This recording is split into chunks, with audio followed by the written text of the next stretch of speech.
கோவை மாநகர காவல் ஆணையர் சரவணசுந்தர் செய்தியாளர்களை சந்தித்து வருகிறார். அந்த நேரலை காட்சிகளை காணலாம். நேற்று 28/11/2025 அன்று கவுண்டம்பாளையம் ஹவுசிங் போர்டு பகுதியில் நடந்த கண்ணக்களவு வழக்குகள் ஹவுஸ் பிரேக்கிங் பை டே அந்த சம்பவம் தொடர்பாக 12 முதல் தகவல் அறிக்கை எஃப்ஐஆர் பதிவு செய்யப்பட்டு அதில் புலன் விசாரணை செய்யப்பட்டு இருந்தது. ஸோ அதில் நம்ம இருக்கக்கூடிய CCTV evidence and other evidences plus secret information மூலிமா நமக்கு யார் குற்றவாளிங்கிறது தெரிய வந்தது. அவங்க ஒரு பர்டிகுலர் இடத்துல தங்கியிருக்கிறதாகவும் குனியமுத்தூர் பகுதியில் பர்டிகுலர் இடத்துல தங்கியிருக்கிறதாகவும் நமக்கு தகவல் வந்தது. ஸோ அதை பேஸ் பண்ணி Kavundampalayam inspector Vetrichelvi and party அவங்க அங்கே போகும்போது அவங்க அந்த குற்றவாளிகள் போலீசாரை தாக்க முற்பட்டதால் அதில் ஒரு காவலருக்கு இடது கையில் ஒரு காயம் ஏற்பட்டதால் தற்காப்புக்காக அவங்க 3 பேரையும் பலப்பிரயோகம் யூஸ் பண்ணி துப்பாக்கியால் சுட்டு அவங்க 3 பேரும் பிடிக்கப்பட்டிருக்காங்க. 3 பேரோட பெயர் இர்ஃபான், ஆப்பூர், மஜித்புரா உத்தரப்பிரதேஷ் என்ற பகுதியை சேர்ந்தவர். கல்லு ஆரிஃப் அவரும் மொஹாலு கஜிவாலா உத்தரப்பிரதேஷ் பகுதியை சேர்ந்தவர். 3வது ஆள் ஆசிஃப், ஜில்லா காசிப்பூர் அந்த உத்தரப்பிரதேஷ் அதை சார்ந்தவங்க. ஸோ இவங்க ஒரு கடந்த டிசம்பர் தீபாவளிக்கு முன்னாடி இங்கே ஒரு வீடு தங்கியிருந்து ஒரு 12 பேர் அலுமினியம் பாத்திர வியாபாரம் செஞ்சிட்டு இருக்காங்க. ஸோ அந்த அவங்க கூட இவங்க ஒரு 2 நாளைக்கு முன்னாடி இங்கே தங்கியிருக்காங்க. இந்த 3 குற்றவாளிகளும் துணி வியாபாரம் செய்வதாக அவர்களிடம் கூறிவிட்டு அவங்க இந்த சம்பவத்தில் ஈடுபட்டிருக்காங்க. ஸோ 3 பேரும் இப்போ ஹாஸ்பிட்டலில் அட்மிஷனில் இருக்காங்க. ஸோ ப்ராப்பர்ட்டி போனது 52 சவரன் 3 லட்சங்கிறது நேற்று எல்லாரும் எழுதியிருக்கீங்க. பட் ஆக்சுவல் ப்ராப்பர்ட்டி போனது 42 பவுன், 34 கிராம் கவரிங் நகைகள் அதிலே இருந்தது. வெள்ளி ஐட்டம் 500 கிராம் போயிருக்குன்னு சொல்லியிருக்காங்க. அந்த 500 கிராம் ரெக்கவர் செய்யப்பட்டுள்ளது. அதுபோக கேஷ் 1.5 லட்ச ரூபா கிட்ட ரெக்கவர் செய்யப்பட்டிருக்கு.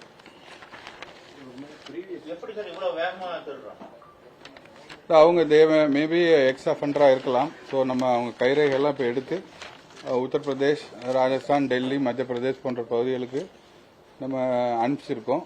அங்கேருந்து அவங்க செக் பண்ணி நமக்கு சொன்னால் அவங்களுக்கு பழைய கேஸ் இருக்குங்கிறத நமக்கு தெரிய வரும்.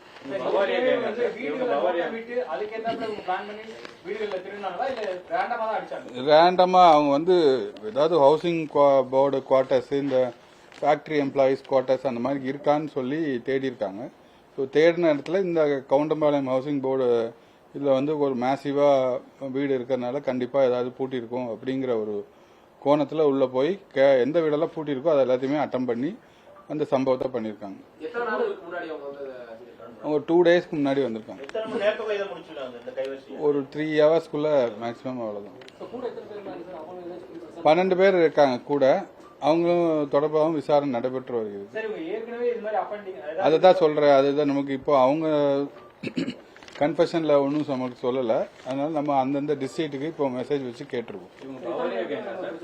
பவாரியா கேங்குன்னு சொல்ல முடியாது. அதெல்லாம் இப்போ ப்ரிலிமினரி இன்வெஸ்டிகேஷனில் ஒன்றும் தெரியல. நம்ம அதை அங்கேருந்து இன்ஃபர்மேஷன் வந்ததுக்கப்புறம் தான் நம்மளால அறுதிட்டு சொல்ல முடியும். அது ஒவ்வொருத்தருக்கும் ஒவ்வொரு ரைட் லெக், எல்லாமே ரைட் லெக். நேற்று மத்தியானம் 3 மணிக்கிட்ட ரிப்போர்ட் ஆகிருக்கு. 3 மணிக்குள்ள முடிஞ்சிருக்கு சம்பவம். நமக்கு ஒரு 5-6 மணிக்கு தகவல் வந்தது. ஸோ இன்னைக்கு உங்களுக்கு தான் தெரியுது, இன்னைக்கு காலையில செக்யூர் பண்ணி 9 மணிக்குள்ள செக்யூர் பண்ணியாச்சு. அந்த கோணத்திலையும் விசாரணை போயிட்டு இருக்குங்க. அதான் அவர் இன்வால்வ் இருக்காரா இல்லையாங்கிறது இப்போ அவரையும் விசாரணை பண்ணிட்டு இருக்கோம். ஸோ அவரோட பங்களிப்பு இதில் உண்மையிலே இன்வால்வ்டா இல்லையாங்கிறது இன்னும் கொஞ்ச நேரத்தில் தான் தெரியும். ப்ராப்பர்ட்டி ஃபுல்லாக ரெக்கவர் பண்ணியாச்சு. எப்படிங்க ஆட்டோ டிரைவர் எப்படி மீட் பண்றாங்க? ரேண்டமாக பார்க்குறதா ஒவ்வொருத்தரும் ஒவ்வொரு வெர்ஷன் சொல்லுவாங்க. பட் நமக்கு கிடைச்ச வெர்ஷன் படி அவர் வந்து காலையிலேருந்து இந்த ஆட்டோவை எடுத்து சுற்றிருக்காரு. ஸோ அவரோட இன்வால்மெண்ட் இருக்கா அப்படிங்கிறது அவர்கிட்ட இது ரெக்கவரி, அவருக்கு ஃபோன் கான்டாக்ட்ஸ், அவரோட மற்ற ஆக்டிவிட்டீஸை பார்த்து தான் நம்ம சொல்ல முடியும். அதெல்லாம் ப்ரிலிமினரி இன்வெஸ்டிகேஷனில் இருக்கு. ஃபோட்டோ நான் உங்களுக்கு தர சொல்கிறேன். என்னங்க ஒரு டீம் தான் போட்டிருந்தது. கவுண்டம்பாளையம் ஆய்வாளர் வெற்றிச்செல்வி தலைமையில் தான் டீம் போட்டிருந்தது. அந்த டீமே குறுகிய காலத்தில் இந்த அக்யூஸ் எல்லாம் பிடிச்சிருக்காங்க. ஒரு பரபரப்பாக இருந்த ஒரு சுச்சுவேஷனை வந்து ரொம்ப துரிதமாக செயல்பட்டு அக்யூஸ் எல்லாம் செக்யூர் பண்ணியிருக்காங்க. சார், ஏற்கனவே ஒரு வாரத்துக்கு முன்னாடி அதே கவுண்டம்பாளையம் காவல் நிலைய எல்லைக்குட்பட்ட ஸ்ரீதேவி நகர், பிஎன்பி காலனி, நல்லாம்பாளையம் உள்ளிட்ட பல்வேறு எல்லாமே இன்வெஸ்டிகேஷன் போயிட்டு இருக்கு.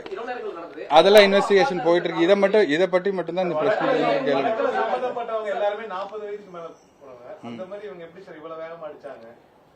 ஒவ்வொருத்தர் ஒவ்வொரு ஸ்கில் இருக்கும். ஸ்கில் செட் எல்லாம் நம்ம இப்ப அனலைஸ் பண்ணிட்டு இருக்கோம். அவங்க ஹவுஸ் பிரேக்கிங் எக்யூப்மெண்ட்ஸ்னு உங்களுக்கு தெரியும். ராடு, திருப்புலி, அந்த மாதிரி எக்யூப்மெண்ட்ஸ் எல்லாம் இருக்கு. சார், நான் என்ன கேட்கறேன்னா, கடந்த 10 நாட்களுக்கு முன்புதான் அதே கவுண்டம்பாளையம் காவல் நிலைய எல்லைக்குட்பட்ட பல்வேறு பகுதிகளில் கிட்டத்தட்ட ஒரு 6-7 வீட்டுல கொள்ளையடிச்சாங்க. அந்த இரவு நேரங்களில் போய் காவல்துறை அதுக்கான நடவடிக்கைகள் எடுத்தாங்க.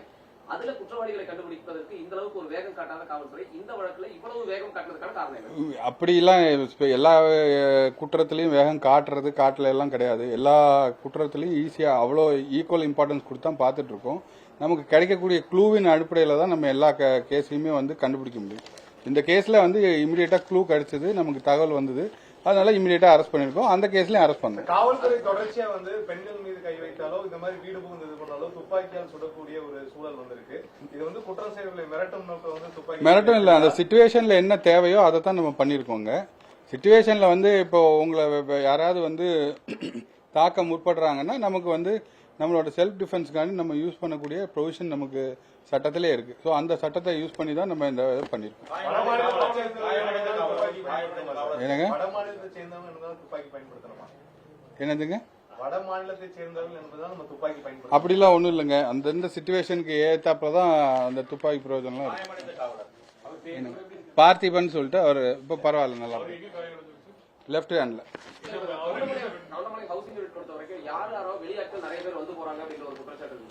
அந்த அசோசியேஷன் அவங்க they have to streamline the process. அவங்களுக்கு ஒரு செக்யூரிட்டி அதெல்லாம் நம்ம சொல்லியிருக்கோம். ஆல்ரெடி சிசிடிவிஸ் இன்ஸ்டால் பண்ண சொல்லியிருக்கோம். உள்ள வர்றது போறது எல்லாமே வந்து பேஸ்ட் ஆன் நிறைய அபார்ட்மெண்ட்ஸ்ல இருக்கிற மாதிரி RFID டேக் அந்த மாதிரிலாம் யூஸ் பண்ண சொல்லி ஆல்ரெடி அட்வைஸ் நம்ம வந்து மெமோ கொடுத்துருக்கோம். ஸோ அவங்க இனிமேல் ஃபியூச்சர்ல அதை ஃபாலோ பண்ணிட்டு தான் சொன்னாங்க. காவலாளிலாம் இருந்திருக்காரு. எல்லாருமே இருந்திருக்கும் போது தான் இவங்க ஃப்ரீயா தான் போயிட்டு ஃப்ரீயா தான் வெளியே வராங்க.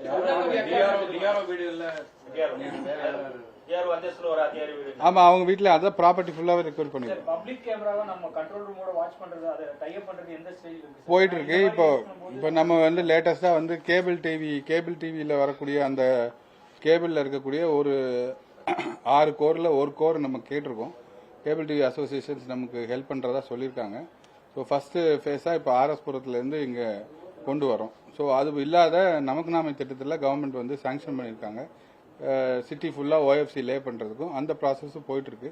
ஒன்ஸ் அந்த ப்ராசஸ் முடிஞ்ச உடனே நம்ம என்டையர் CCTV பப்ளிக் பிளேசஸில் இருக்கிற CCTVயை நம்ம கண்ட்ரோல் ரூமோட இறச்சிருவோம்.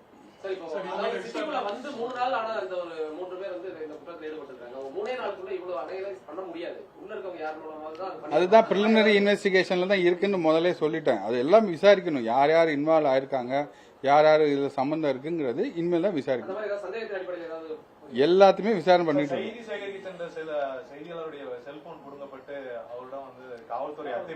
அத்துமீறலாம் இல்ல. எங்களுக்கு வந்து இருக்கக்கூடிய க்ளூவை வந்து நாங்க பாதுகாக்கணும். நாங்க பாதுகாத்து எல்லாத்திட்டையும் அதை க்ளூ எல்லாம் கொடுத்துட்டு இருக்க முடியாது. அது என்ன நடந்து நான் விசாரணை பண்றேன். Okay, thank you. பிளே ஸ்டோர் மற்றும் ஆப் ஸ்டோரில் இருந்து பாலிமர் செயலியை QR கோடு மூலம் பதிவிறக்கம் செய்யுங்கள். செய்திகளை உடனுக்குடன் பெறுங்கள்.